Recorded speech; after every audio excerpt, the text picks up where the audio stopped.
Hola, ¿qué tal amigos? Encantados de saludarles. Bienvenidos a la entrevista con Jerez por la señal multiplataforma de Latina TV.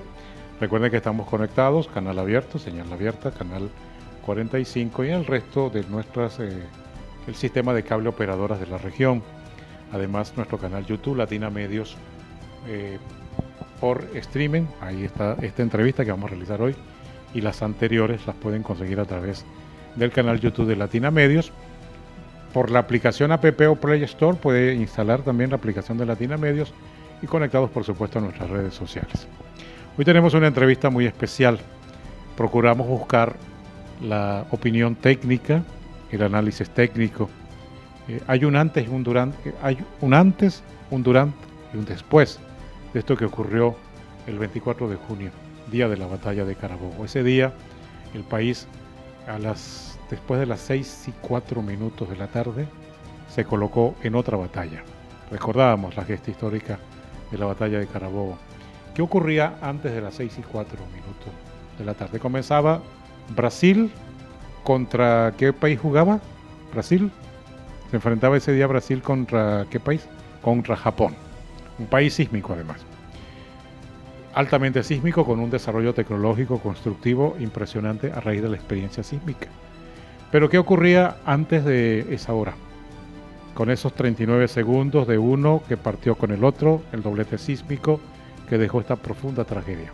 Venezuela discutía qué hacer con la renta petrolera. Venezuela discutía pagar la deuda externa. Venezuela discutía y presionaba a todos los sectores sociales del país para tener un mejor ingreso petrolero, aprovechando un mejor ingreso salarial, aprovechando el ingreso petrolero. Venezuela estaba dando un debate interesante en el reacomodo económico, la entrada al país del relacionamiento con los Estados Unidos pintaba una dimensión absolutamente distinta en el país en medio de una coyuntura y una situación política que todo el mundo conoce. Era otro debate en el país. Habían profundas expectativas, se proyectaban interesantes acontecimientos para el país, se presionaban los gremios, los sindicatos, los trabajadores. Había un país que apuntaba y con mucha fuerza la carga de la esperanza. 6:04 de ese día cambia por completo. Incluso antes de las 6:04 se hablaba de esa égida, de ese plan que dice los Estados Unidos que tiene para Venezuela, donde incluso se hablaba de transición en Venezuela. 6:04 de ese día todo cambia. Nada de eso hoy día existe en este momento en el debate venezolano. Ni para dónde va la economía, tendremos recesión posiblemente, hay que destinar una ingesta de recursos importante a la reconstrucción y a la recuperación de la devastación que dejó los terremotos.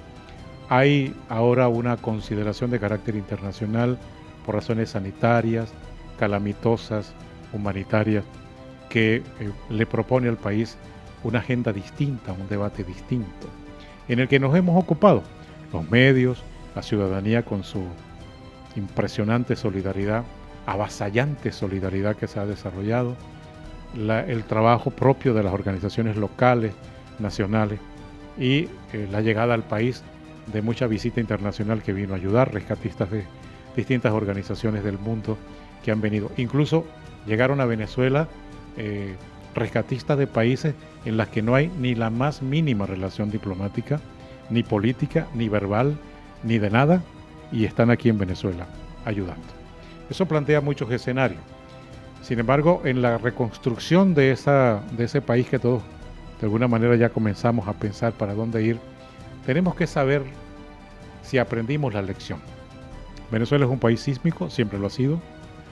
Su infraestructura, su densidad poblacional reposa sobre corteza terrestre sísmica. ¿Y qué implica todo esto?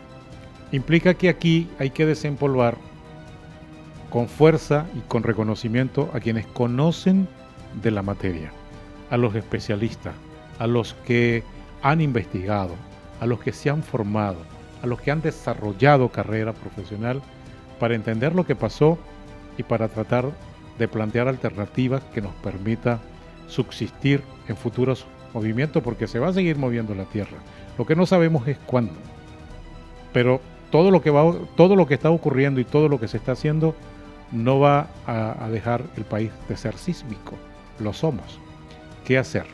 Por eso existe una ley que lo establece como órgano auxiliar, como órgano acompañante del Estado, que es precisamente el Colegio de Ingenieros de Venezuela. Ahí están agrupados los profesionales formados en las universidades de este país, que han hecho especializaciones, que han desarrollado investigaciones. Tienen mucho que decir y mucho que aportar a propósito de esta terrible tragedia que nos cambió para siempre, por un rato largo, la realidad del país que teníamos antes de esa hora del 24 de junio. Alguien decía que Venezuela es como, o vivir en Venezuela es como jugar ese juego, creo que se llama Ludo, que usted va ganando en casilla, y cuando va llegando a la meta, te tumban, te tumban, te sacan y debes regresar de nuevo a la salida para volver a empezar. Cuando pensábamos que estábamos saliendo, nos han tumbado con este terremoto y volvemos de nuevo al punto de partida para volver a empezar. Por eso quisimos hacer esta entrevista con el Colegio de Ingenieros del Estado Lara. Por eso hoy le damos la bienvenida al ingeniero Julio Gutiérrez, presidente del Colegio de Ingenieros del Estado Lara. Julio, ¿cómo estás? Grato saludarte. Bienvenido. Igualmente, Douglas. Gracias. Saludos para ti y para todos los televidentes. Gracias por recibirnos acá en un espacio del Colegio de Ingenieros emblemática. ¿Cuántos años tiene esta sede? Esta sede es de 1953. 53. Tienes 83 años. ¿Dónde estabas cuando tembló? Yo. Sí. Celebrando el gol de Vinicius, el primero, y bien como tú lo has comentado, entonces también nos conseguimos con quienes tenemos los teléfonos Android una alarma que nunca la habíamos programado ni nada, y la teníamos en ese momento. Y bueno, y qué extraño de esta alarma que no se quita, porque yo la estaba quitando. Cuando veo tiene 7 segundos, viene la ocurrencia de un sismo, busque resguardarse bajo una mesa, espacio seguro, no tome ascensores, y el sismo es de 7.2 de magnitud. Increíble, ¿no? Sí, sí. Increíble, y no sabíamos. Nos tomó por sorpresa a todos. Completamente todos. Yo no sé si el fabricante o el soporte de la tecnología, pero qué descuido de todas las partes. Pero resulta ser que teníamos un instrumento en la mano, algunos que otros. Incluso hay muchos videos en las redes sociales de personas que vieron y escucharon y no le pararon, y se les cayó la edificación encima. Muchas cámaras de seguridad han registrado eso. Ahora, ¿qué implica para el país esto que ha ocurrido desde el punto de vista técnico? Bueno, que si bien es cierto, los investigadores y todos los conocedores, porque estos son periodos de retorno que uno los maneja. Claro, no es precisar la fecha, el día, la hora, pero sí en el periodo de retorno que se tiene establecido, la centuria o los 50 y 60 años de la ocurrencia. Creo que se cumplían 60 de este, ¿no? El 29 de julio se cumplen 59 años de la ocurrencia del sismo, porque fue en 1967. 29 de julio de 1967, donde ocurrió, se activó la falla de San Sebastián, esta misma, y ocurrió el sismo magnitud 6.4, que no se tenía. A ver, esto de la ocurrencia de ese grado de colchón o de años de colchón de un sismo, entre otros, estamos hablando que eso tiene una investigación técnica. Sí, periodo de retorno. Periodo de retorno. Ese periodo de retorno está circunscrito en las resoluciones técnicas del país, ¿o estamos hablando simple y llanamente de una teoría académica, de una teoría científica, técnica? No, está, y lo dice la norma. Y está en toda la parte de normas para edificaciones sismorresistentes, pero también de normas para vialidad. Porque nosotros, y venimos de acá, toda la infraestructura vial, los puentes, cuando uno va a las estadísticas, porque si tenemos el lecho del río, que bien sea, o del flujo de agua, continuo o discontinuo, nosotros primero debemos ir a las estadísticas pluviométricas.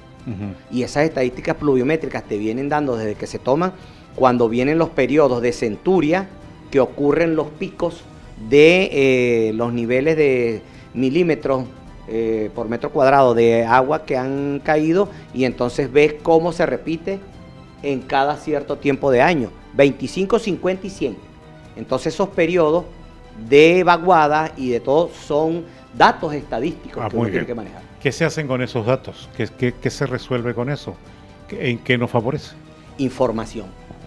Una información para prevenir lo que vayamos a construir, para prevenir el sitio donde vayamos a crecer. Ajá. Y si eso es así, cualquiera preguntaría de forma básica, entonces ¿por qué se cayeron los edificios? Variables que están allí ocultas, pero que se pueden, presumimos, y se pueden conocer una vez culminado toda esta etapa y que se haga la auditoría. Porque esa pregunta que tú haces, Douglas, y de verdad la tienen la colectividad y es duda así, ¿por qué si tenemos la norma sismorresistente se caen entonces los edificios? Uh-huh. Entonces ahí es donde la pregunta que todos nos hacemos, ¿qué falló en ese proceso? Cuando nace del cálculo estructural, que va a ser un ingeniero calculista para presentar un diseño por parte de un arquitecto y hacer entonces el proyecto e irse a la alcaldía, que son los entes gubernamentales, el nivel local, quien otorga esos permisos. Si es el ejemplo aquí en Lara, tenemos la microzonificación sísmica que establece dónde está la trazabilidad de la falla y es la que nos dice por el periodo del Plan de Desarrollo Urbano Local que tiene la ciudad, hacia dónde crecemos, cómo crecemos y con la seguridad que vamos a crecer. ¿Por qué? Porque ahí están las trazas de la falla. Claro, pero interrogantes también dentro del grado lógico común. La Guaira sufrió la vaguada. ¿Qué fue la vaguada? Bueno, una carga pluviométrica que bajó por completo. Saturó el suelo y lo deslizó. Y bajó por completo los cerros saturados. Ahí bajó lodo, tierra, roca y generó una especie de relleno que incluso fue a parar al límite fronteras con el mar. Uno pregunta, ¿cómo es que un terreno que haya pasado por esto, que es como una especie de terreno gelatina, se le pueda construir una edificación? Por ejemplo, estos grandes bloques que se construyeron allí. Ciertamente teníamos la capacidad para hacer edificios en un terreno que ya tenía prácticamente el antecedente de ser un terreno casi que movedizo. Sí, no lo teníamos. Y para eso, en el año, una vez ocurrida la vaguada, que fue en diciembre del 99, en el año 2000 se crea la autoridad única por decreto del presidente Hugo Chávez, crea ya al primer año de ejercicio de su mandato, crea la autoridad única y se establecen todos los estudios a través del Ministerio de Ciencia y Tecnología, Funvisi, todos los estudios para lo que es la reconstrucción de ese entonces del Estado Vargas, hoy La Guaira, y se crea el plan de desarrollo y establecido bajo normas. Y esas normas que estaban allí no establecían construcciones o edificaciones de esa magnitud, de ese calado en esos sitios. Entonces, esa es la pregunta que nosotros podemos contestar de esto. ¿Por qué no se acogieron a la norma que ya estaba establecida? Bueno, quedará en todo caso para que se explique. Ya el agua está derramada, lamentablemente, pero con una consecuencia incalculable, ¿no? De todo punto de vista, de lo humano, de lo material, se transformó por completo el tejido constructivo, económico y humano del Estado de La Guaira. Esa es una realidad, es cierto. Pero, ¿qué pasó en términos prácticos para que confluyera también profesionales que avalaran construcciones en espacios donde no debieron hacerse? En Venezuela pareciera ser que decir que sí es como un asunto obligatorio, porque si no ocurren muchas consecuencias. Y como que nos hace falta mucho aprender a decir que sí, no o nunca. Y creo que allí nunca debió haberse construido ninguna edificación. Sin embargo, hemos estado escuchando e investigando mucho. Todas esas edificaciones recibieron certificación profesional. Sí, así es, y es donde nosotros hemos sido enfáticos y lo vamos a seguir siendo, Douglas. Existen errores humanos, existen errores de falta de ética profesional, de no cumplir con el código de ética profesional, a lo mejor, Douglas, por la situación país, por estar dependiendo de un sueldo, pero eso no da, no con esto quiero decir que esa sea lo que deba utilizar el profesional para escudarse, ¿no? Porque si bien es cierto, una vez que ocurrió la vaguada, y cuando uno revisa lo que es los suelos, los estudios de suelos, que es lo primordial. Usted se va a fundar y lo primero que va a hacer es verificar dónde me voy a fundar para yo ver cómo me voy a fundar.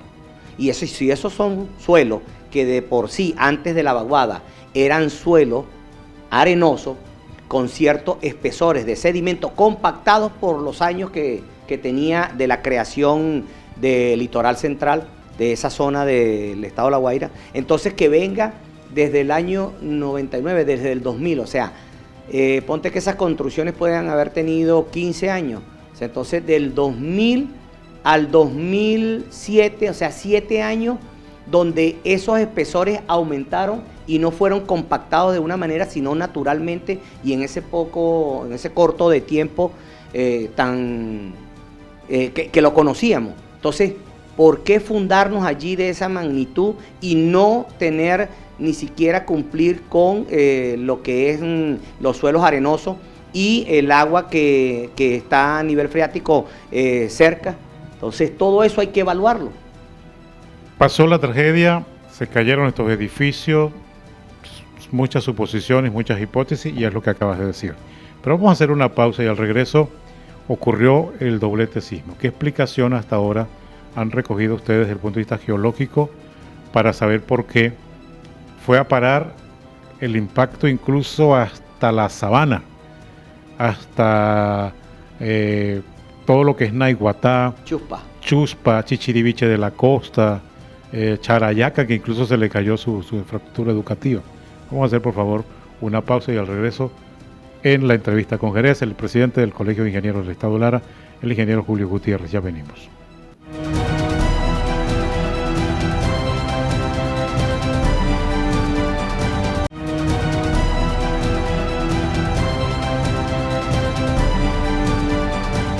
Seguimos, continuamos con más de la entrevista con Jerez. En la otra parte mencionamos que el encuentro era de Brasil contra Japón, no era contra Escocia, ¿no? Era el encuentro el día del terremoto. Julio, te dejaba la interrogante desde el punto de vista geológico. ¿Qué fue lo que pasó? Bueno, el doblete ocurre, como ya lo habíamos hablado, 7.1 magnitud, 7.5 magnitud 39 segundos después, pero con un epicentro en 11 y 13 kilómetros respectivamente, o sea, un promedio de 12 kilómetros, muy superficial. No llegó la corteza cuando hubo la rotura de la roca y la liberación de esa energía acumulada por más de 50 años, entonces se desprende la onda y se va, y tú dices, llega hasta Chupa, sí, 126 kilómetros, pero es la línea que lleva las trazas y la falla de San Sebastián, porque el epicentro fue en el estado de Yaracuy, y la onda va por toda la trazabilidad de la falla. Ahora bien, ¿choca con qué? Choca con el macizo, que es el que se tiene en la corteza de la falla de Boconó. O sea, nosotros lo que sentimos acá fue, si se quiere decir, moderado del movimiento telúrico de ese doblete que ocurrió. Si eso ha sido a una profundidad mayor, 35, 30 o 40 kilómetros de profundidad, pudo haber activado la falla de Boconó y la intensidad, o mejor dicho, la magnitud no hubiese sido tan grande, porque iba a estar acolchada por toda la corteza del subsuelo. Entonces, ese espacio pequeño también, o sea, hubo una combinación de verdad nefasta. Doblete y la profundidad del epicentro, o sea, fue muy superficial. En ese círculo de espera de los 60, 50 años, ¿se calculaba algo así?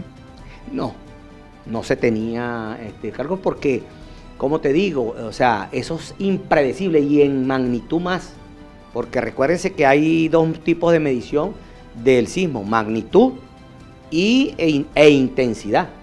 Magnitud, grados, e intensidad es la capacidad o lo que deja, que ese tipo Mercalli, bajo el código Mercalli, que es lo que deja de destrucción en cuanto a pérdidas humanas y edificios colapsados. Acá en Lara se sintió con mucha fuerza el movimiento. O sea, yo por lo menos vi la casa moviéndose como una bailarina. Así es. Y así muchas edificaciones. ¿Qué pasó? Que no, si se movió así, ¿por qué acá en Lara no hubo el impacto destructivo o de daños mínimos, por lo menos? No los hubo. Bueno, una de las cosas es la calidad de las edificaciones, de la construcción de las mismas, que era lo que hablamos ahora. O sea, sale el proyecto con ciertas especificaciones técnicas, pero en el momento de la construcción tiene que haber un control de calidad. Y ese control de calidad es que respete los materiales, la calidad de los materiales y las características de los mismos. Si un edificio de cierta tamaño, de cierto tamaño en cuanto a piso, debe llevar en su fundación, en su parte de la infraestructura, que es fundación, viga de riostra, y la superestructura que está en la superficie, que son las columnas, vigas de carga, vigas de amarre, ellos, losas de entrepiso, ellos deben tener mínimo un concreto de resistencia 280, 300, resistencia a la compresión. ¿Cómo se logra eso? Bueno, hay una relación agua, cemento, arena, piedra que debe cumplirse, y ahí para eso están los controles de calidad, que se cumplan. ¿Cuál es la cantidad de cemento que debe cumplirse, que debe mezclarse en 1 metro cúbico de concreto para cumplir con esa resistencia de 300? Y eso lo sabes tú, es con ensayo. Tienes que hacer toma de muestra. Estamos haciendo la zapata, toma de muestra. Primero, hacer el ensayo del cono de Abraham, que te da todo lo que es el asentamiento. O sea, que el concreto debe tener un asentamiento para que cumpla con la norma y que pueda ser trabajable. Y segundo, la toma de la muestra en cilindros para el ensayo a compresión. Por eso es que se dice concreto, resistencia, RCC, 300 kilogramos por centímetros cuadrados. Eso significa resistencia a la compresión del concreto a 28 días, que es lo máximo, para cumplir con los 300 kilogramos por centímetros cuadrados. Ese cilindro se ensaya, se coloca en agua y se toman 3 muestras, para 7, para 14 y para 28.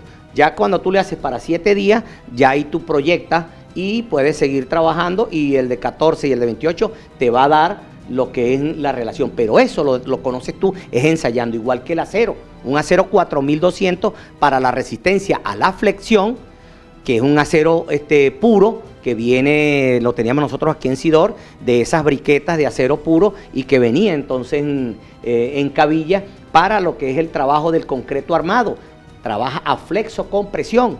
La flexión la del acero y la compresión la del concreto. Por eso es que cuando viene el movimiento, y este movimiento, aparte de que un sismo, el primer sismo de 7.1 fue, si hacemos el eje cartesiano, de las Y y de las X, el primero fue en el sentido de las X, 7,1, y después 39 segundos después viene y te ocurre el sismo y te golpea la estructura en el sentido contrario, a 90 grados. Entonces, cuando tú te estás recuperando de este lado de la edificación, viene entonces el golpe del otro lado. Entonces, eso también hay que ver que fue nefasto para nuestra infraestructura. Las condiciones del suelo en La Guaira fue lo que produjo las licuefacciones. Correcto, porque al haber ese movimiento que fue superficial, el nivel freático alto saturó el suelo arenoso, que su límite de plasticidad es 0 porque es arena, no es como la arcilla que sí lo tiene, es arena. Entonces, ¿qué es lo que creó? Un suelo arenoso saturado, llega y lo que hace es una especie de arena movediza, y lo que allí consiga lo hunde. Por eso y que dependiendo del tamaño lo inclina. Claro. ¿Ves? Por eso que muchos rescates se han hecho sobre pisos que han ido hacia abajo. No está en el segundo piso, bueno, pero bajó 7. Exactamente. Se fue al subsuelo. Pues. Y así bajó la estructura esta que hicieron con tecnología turca, que fue, creo que en Playa Grande, el complejo residencial Hugo Chávez, que falló todo, pues estructura sin unas fundaciones, sobre piso, estructuras metálicas con... Sobre eso hay mucho debate, ahí se ve en la destrucción, el anime, aparece el anime. Sí. Hay muchas conjeturas sobre eso. Bueno, el anime aparece porque es que el anime se utiliza normalmente en la construcción. Ajá. Claro está, en los puntos donde debe utilizarse. ¿En dónde? En la mampostería, que son las paredes, y hay paneles comprimidos de anime, además es un aislante térmico de primera. En épocas de calor, con el sol fuerte, te da frescura, y en los momentos fríos te da cierta parte de calor, pues no deja penetrar. Y esas paneles se colocan en las mamposterías acompañado de una estructura de malla Truxon para reforzamiento y con concreto proyectado a la resistencia establecida. Ahora bien, las paredes no, eso es lo que tenemos que conocer, que las paredes no ejercen ninguna capacidad o no producen ninguna capacidad estructural en la estructura de la edificación. Lo que sostiene la estructura son... Las que sostienen son las fundaciones, Ajá. las vigas de riostra, las vigas de corona, perdón, las columnas y las vigas de carga. Este sismo, este doblete sísmico que generó esta consecuencia, y de acuerdo a lo que tú explicas, sí existe la técnica en Venezuela para construir sobre territorio sísmico. Sí, claro que sí. Sí existe, Sí, no, eso no está negado. No está negado. Ajá. Y si no está negado y se puede construir en territorio sísmico, las características de esa construcción deben partir ¿de dónde? De estudios, primero estudio de suelo, evidentemente que sí. Los elementos que intervienen para construir en él, Sí. por ejemplo, decía uno de los rescatistas mexicanos, la estructura se cae cuando es de mucho concreto, ella facilita el arco de la vida, que van cayendo una sobre otra, se forman como pie de amigo, van dejando como el hueco, como la cueva o como la burbuja, y se forman lo que en el rescatismo se conoce como el arco de la vida. Ahí consiguieron al señor Hernán Gil, han conseguido a otros, porque bueno, facilita eso. Y además pareciera que el concepto de constructivo es eso. Pero cuando es metálico, cuando es absolutamente metálico o cuando es absolutamente liviano, no hay posibilidades ciertas de que eso quede, que garantice el arco de la vida. Me gustaría tu consideración técnica porque en el rescatismo priva mucho a qué tipo de construcción que se cayó, qué efecto posterior generó una vez que se cayó la construcción, si era metálica, si era de anime, si tenía anime o si tenía mucho concreto. Me gustaría, por favor, al regreso ya venimos con más de esta entrevista especial, el ingeniero Julio Gutiérrez, presidente del Colegio de Ingenieros del Estado Lara.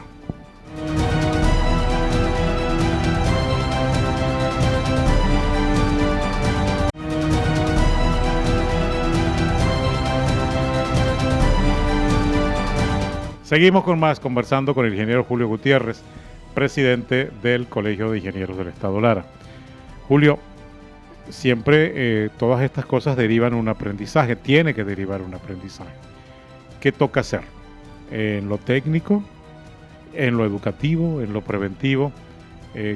¿Hacia dónde apunta, crees, de acuerdo al juicio de ustedes como gremio y tuyo como profesional del área, que debemos comenzar como sociedad, como gobierno, como sector privado, público, como un todo, caminar en qué dirección? Bueno, la cultura sísmica. Nosotros en el año 2016, si mal no recuerdo, que el primer trimestre del 2016, tuvimos un simulacro y estaba orientado ¿por quién? Por el Ministerio de Justicia a través del Viceministerio de Riesgo Sísmico y Protección Civil. Aquí nos manejamos con Protección Civil, Gobernación del Estado Lara, Protección Civil, Alcaldía, Cuerpo de Bomberos, y se hicieron en varios puntos específicos. Nosotros, un Colegio de Ingenieros con el Cuerpo de Bomberos del municipio de Iribarren, lo hicimos en el barrio 13 de Abril. ¿Te recuerdas donde hubo un desplazamiento de masa por encontrarse en la ladera de esta meseta, que si bien es cierto, es una meseta, tiene unos suelos compactados buenos, pero la ladera es susceptible a desplazamiento por infiltración de agua y allí sucedió uno de esos. Entonces hicimos ese simulacro, construimos para lo que fue el grupo de rescate, llegó y hace lo que es la construcción del triángulo de la vida, que es el triángulo para entre paredes poder ir rescatando a las personas.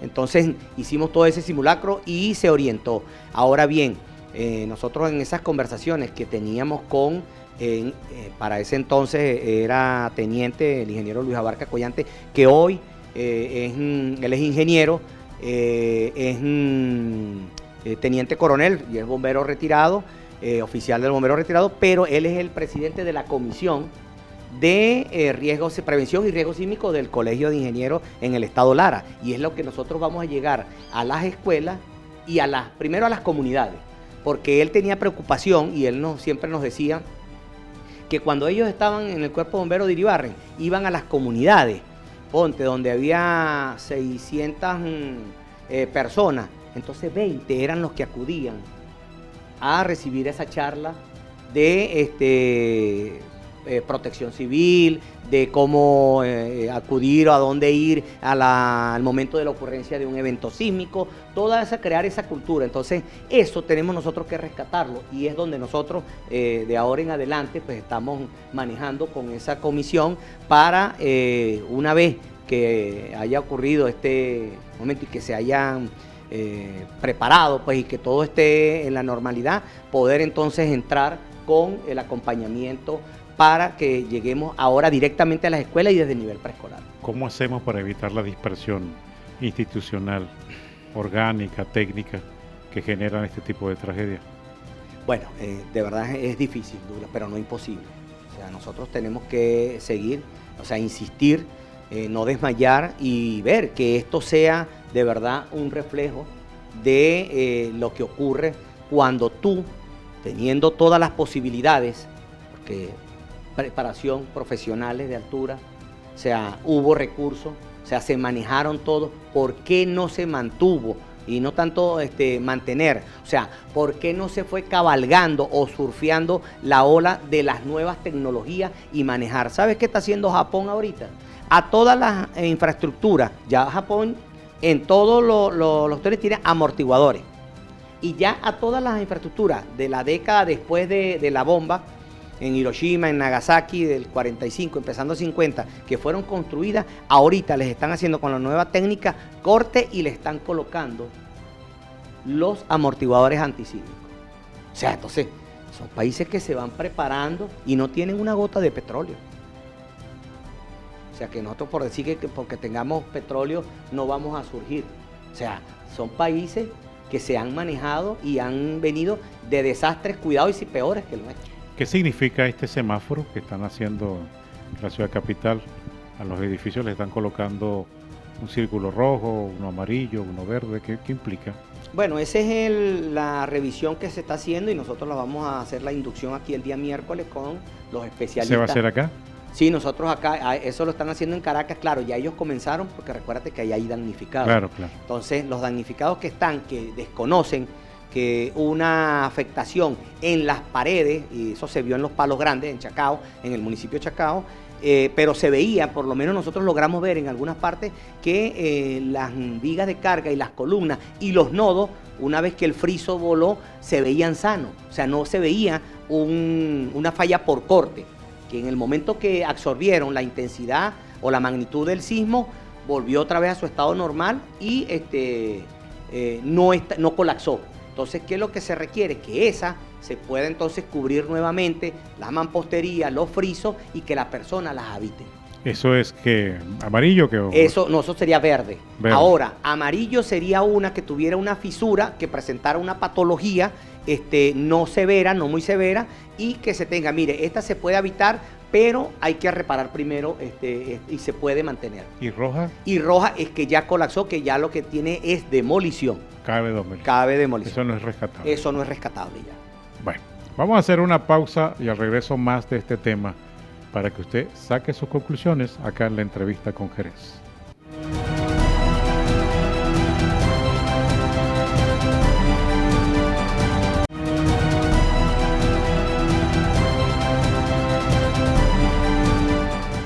Continuamos con más de esta grata conversación, entrevista interesante que nos da luces y orientación en torno a lo que pasó. Ya vamos a hablar de lo que debemos hacer y de lo que se está haciendo. Te dejaba el interrogante, Julio, sobre los aspectos constructivos con respecto a si se caen, qué se genera en ellos, porque ciertamente hay una norma sismorresistente, no deberían caerse, pero bueno, la naturaleza es impredecible y hay unos tótem fuertes a nivel sísmico que pudieran derrumbar edificaciones de gran rigidez. ¿Qué ocurre aquí en términos técnicos? Porque allí se han encontrado con edificaciones que prácticamente se pulverizaron y otras que quedaron en pie una sobre otra con una especie de como cuando se hacen las panquecas, una cosa así, efecto panqueque, dicen los salvadoreños. Bueno, fíjate, primero la tipología constructiva, sí, las tenemos metálicas, pero yo creo que allá no se permitía mucho lo que es mucho en estructura metálica por la costa, ¿no? Sabes muy bien lo que es el salitre para las estructuras metálicas. Las estructuras metálicas tienen su ductilidad. Ellas, si no están calculadas para ser edificaciones sismorresistentes, pueden partir y hacen pierden la ductilidad, no se hace maleable y bueno, parte el acero que se tiene estructural. En las partes de concreto armado, allí nos presumimos, por los que vimos en algunos momentos, cómo estalla el concreto. O sea, eso nos hace presumir que fue un concreto pobre, o sea, no fue el concreto para el cual fue diseñado esa superestructura de esa edificación. Por eso es que viene entonces ese efecto que cae un piso sobre otro de manera casi vertical. ¿Ves? Porque al fallar las columnas que se pulverizan, pues el acero dobla y viene el acero de refuerzo dobla, pero no cumple entonces ya con la resistencia a la compresión y viene todo un piso sobre otro. Cuando estaba el acero, el concreto, que por lo menos sí tenía una resistencia acorde y viene con la falla en su fundación, otro, que crea que se parte y crea ese arco que tú bien estás nombrando. Ajá. La otra es el resultado posterior. Una de las consecuencias que ha dejado el terremoto en Caracas, en La Guaira prácticamente, imagino que no lo hemos visto, pero en mayor profundidad en la ciudad capital, es que muchas edificaciones aparentemente a la vista no han recibido daño, pero bueno, Caracas ahorita es un gran dormitorio a cielo abierto. Han instalado campamentos de carpa por todos lados porque la gente no les da temor volver de nuevo a residir en un apartamento, en un edificio que requiere ser chequeado. ¿Qué es lo que se supervisa? ¿Cómo se determina que un edificio que de repente vemos? A mí me cuesta mucho diferenciar una grieta a una fisura, entiendo que hay una diferencia. Si vemos que la pared está totalmente partida, y no nada, que hay peligro. Resulta ser que todos estos días nos hemos enterado que no, que eso tiene otras características, este tipo de cosas. ¿Cómo funciona en términos técnicos para que ustedes desde el punto de vista de la ingeniería le digan a las personas, este edificio está seguro, así la pared esté destrozada? Bueno, fíjate, y en eso es que estamos haciendo la inducción para crear las brigadas, porque tienen que ser unas con expertos, lógicamente, ya expertos en la materia, patólogos, ingenieros estructurales y patólogos, que son los que van a ser la cabeza de cada uno de estos grupos, ¿verdad? Acompañados con otros ingenieros de noveles y de estudiantes también de los últimos semestres de ingeniería. Y ese checklist flash, como tú lo dices, sí, hay grietas que se presentan. Las grietas que se presenten en las paredes, recuerden la mampostería, ok, puede que una pared sea peligrosa porque le puede caer a una persona encima, o sea, estamos claros en eso, pero una grieta en una pared no es una falla estructural. Por lo que habíamos hablado anteriormente, las paredes no aportan capacidad estructural a la edificación. Ahora, ¿dónde sí hay que fijarse con esas fisuras o grietas? Que es que venimos en la intersección de la viga, que es la que va horizontal, viga de carga, y la columna, que es la que va vertical. En esa unión columna-viga, eso se llama nodo. Es allí, en esa parte, donde nuestra estructura porticada al momento de la ocurrencia del sismo y ahí el momento ejercido, que el momento de fuerza por desplazamiento, viene la fuerza de la intensidad y está haciendo torsión en esa estructura, allí es donde absorbe la mayor cantidad de la fuerza y es donde se van a reflejar las patologías. Cuando uno ve fisuras en esa área que vienen sobre todo en 45 grados y se vienen presentando, la estructura no es que se va a caer, pero sí presentó una patología. Mira, me golpearon. Es como decir que tú vengas y tengas un accidente y sufras un esguince. O sea, no se te partió el hueso, porque podemos hacer una analogía. ¿Y se puede reparar? Ah, claro, el esguince a ti te da y eso es reparable con materiales que hay altamente de tecnología y puede repararse. Ahora viene la grieta más grande, que por lo menos en ese 45 grados aproximadamente inclinada y que pasa, no sé, una llave o una moneda o el dedo meñique que medio pase.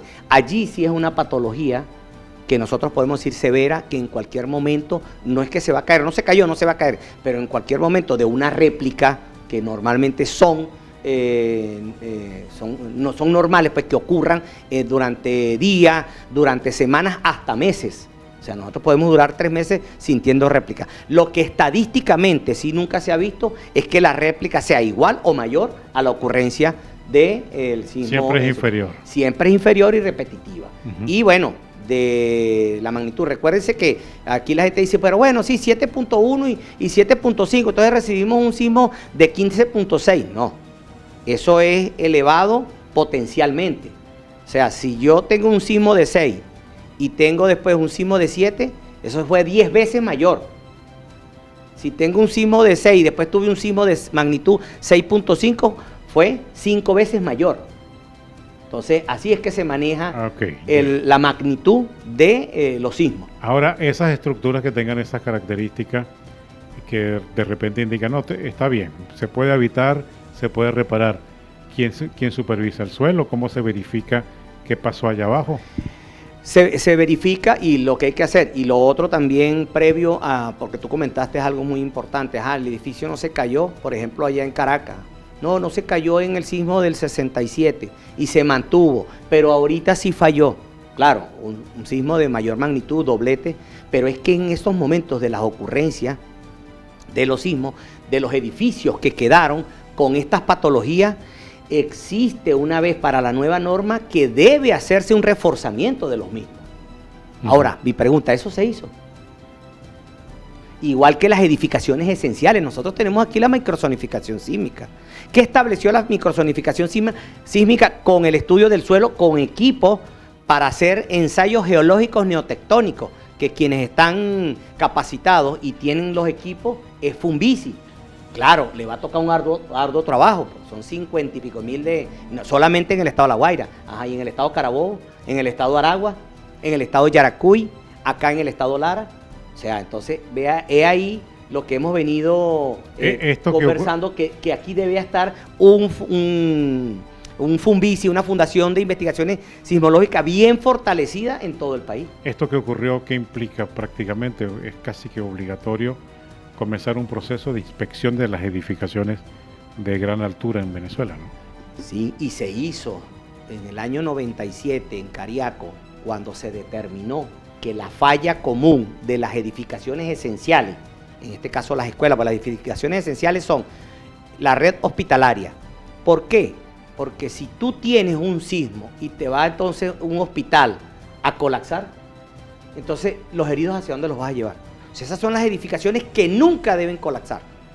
Ni las escuelas, ni las redes, ni la red hospitalaria de un país.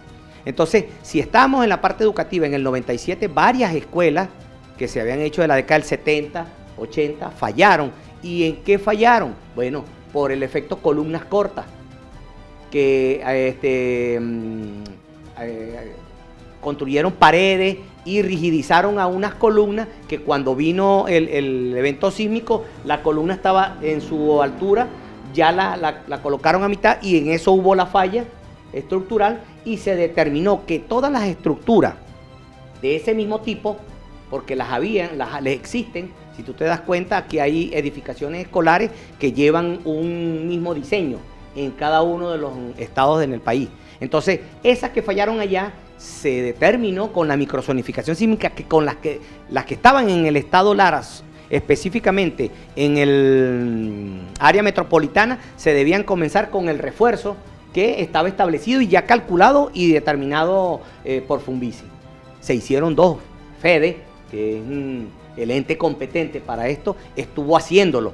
2015, 2014, 2016 se hicieron algunas, pero no se cubrieron todas.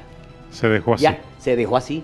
Ya ahí hay una anomalía en cuanto a completar todo lo que se había establecido con esta investigación. ¿Qué implica la microzonificación sísmica? ¿En qué consiste? La microzonificación sísmica es llevar, por su nombre lo indica micro, venimos de lo macro. La macrozonificación establece una escala de 8 niveles, del 0 al 7, donde se dice los estados que están para la ocurrencia de un sismo y cuál puede ser su magnitud. Ajá. Entonces, El estado Lara está según la macrozonificación sísmica en el nivel 5, que dice que puede tener la ocurrencia de un sismo de mediana a alta intensidad.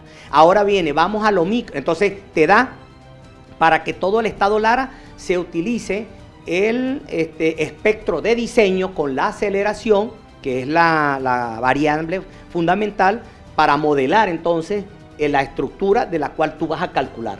Pero entonces te da una sola aceleración. Pero entonces, y un solo, dependiendo del estudio de suelo. La microzonificación sísmica te dice, estos suelos son de espesores variables y están de 0 a 40. 1. La segunda, de 40 a 80. 3. De 80 a 120. 4. Hasta 9. Aquí hay 9 microzonas sísmicas. 9 microzonas sísmicas. Entonces, ¿qué vas a hacer tú? El espectro de diseño son distintos para cada una, porque el comportamiento de la edificación en el momento de la aceleración, que tiene que ver con esos espesores variables, te va a trabajar diferente. ¿Y eso es del conocimiento de quién? ¿De ustedes solamente, los técnicos? ¿El pueblo no debería saber de eso? Sí, y se estuvo manejando inicialmente. Por ejemplo, nosotros acá en el Colegio de Ingenieros hemos ido a las universidades, tenemos 12 años yendo a las universidades y explicándole eso, por lo menos a nuestros profesionales. Ahora, a la colectividad, es el Ministerio de Interior y Justicia, a través del Viceministerio de Gestión de Riesgo Sísmico y Protección Civil, que le corresponde educar y que conozca toda la colectividad de esto. Ya para finalizar, ¿qué papel le toca ahora jugar a ustedes como órgano asesor y qué están haciendo? Ya en 2 minutos podemos asesorar. No, el que siempre hemos venido haciendo.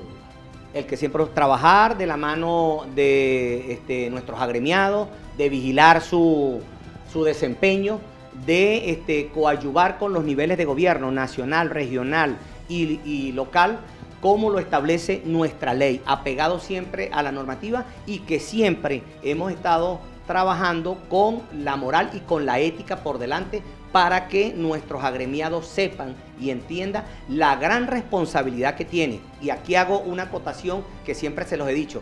Yo tuve un profesor de física en la universidad, Adolfo Seman, y discutí con él por un ejercicio, porque yo le dije, profesor, pero que 4,5 es 5.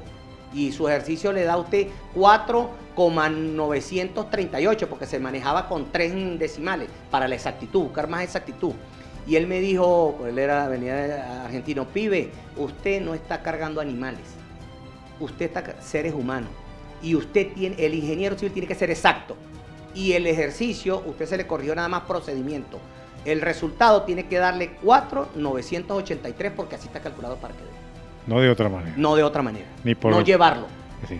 Nada de eso. Claro. Ni el pepa de ojo, ni nada de eso. El pepa de ojo, o sea, 4,5 y 4,9, los dos son 5. No. ¿Crees que cambia para siempre de alguna manera la forma que estamos concibiendo que vivimos en un país sísmico? ¿O vamos a pasar como una tragedia más de las que ya pasaron? No debería pasar como una tragedia. No debemos permitirlo. No debemos permitirlo, Douglas. Y eso tenemos que mentalizarlo. Y eso que siempre nombra que es mentalidad corta. No. Ya nosotros tenemos que sacar eso de nuestro pensamiento. Y la mejor forma es sembrar en los preescolares. Sin duda. Le agradezco mucho. A ti, Douglas. Te agradezco. Bienvenido. Muchísimas gracias al presidente del Colegio de Ingenieros del Estado Lara, el ingeniero Julio Gutiérrez. Saque usted sus conclusiones. Hasta acá la entrevista con Jerez.